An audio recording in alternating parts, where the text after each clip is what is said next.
नमस्कार गावलन, मी रिटायर चाकरमानी. कोकणात पावसान धुमाकूळ घातल्यान, आता तोंडात किलोलो घास काढून घेतल्यान. आता काय करायचं कोकणातल्या शेतकऱ्यांनी? तुम्हीच बघा, ह्या काय तुफान चालू असा. गणपती गेल्याने लोकांनी भात कापू सुरुवात केल्यानी होती, पण हैसर यांनी घोळ घातल्यान. आता खय कोणाकडे जायचा? कोकणातल्या माणसां शेतकऱ्यान थोडी पोटासाठी आपली शेती करतात, ता सुद्धा निसर्गाने काढून घेतल्या ना. तुम्ही जो तो विचार करा. आता बघा, खय मदत मागू जाणार शेतकरी कोकणातलो शेतकरी आपला हातचा हाताच खाता, कोणाकडे हात पाय पसरूक जात नाही, निमूटपणे खय मदत मागू जात नाही. तरी पण या निसर्गाने सुद्धा साथ देऊ नाही. सांगा बघूया आता काय ह्या ही आता वर्षभरापूर्वीची मेहनत सगळी फुकट गेलेली असा. धो काय थांबतच नाही.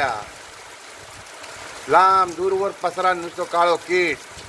रात्रीपासूनच जोरात हा पावसाने एवढं धुमाकूळ घातल्या ना, अरे ताबडतोब हळाक पाणी एवढा येईल आमच्या. हे होळत ना असे आजूबाजू नुसते धनधन धावतात पाणी नुसतं. बघा काय धुमशान घातल्या ना आता पावसाने. काय करणार आता? लोकांची भाता बिता पिकली हो. बघा ह्या बघा, असा भात पिकला आता कापूक झालेला. आता असा या पावसाने या केल्या तर काय करणार शेतकरी? सांगा बघूया. या बघा असे लांब वर्ष पिकलेला भात दाखवतो. या सहा काय करू तर सांगा. जास्त पुढे जात नाही आता, कारण रानबीन वाढलेला असं. बघा किती सुंदर भात पीक इलेला होता. आता ह्या पीकला जास्त पाऊस पडत राहिला तर त्याकाच मोड येतली. परत जागेवर पडला का? लक्षात येईल काय? सुंदर शेती झाली होती. थोडं मध्ये पाऊस गेला तरी बिचाऱ्यांनी बाहेरसून पाणी लावल्याने होतं आणून टँकरने. काय करणार पाटाने? तरी पण निसर्गाने शेवटला सुद्धा हात दिल्याने त्यांना. काय मेहनतीचा उपयोग झाला सांगा बघूया.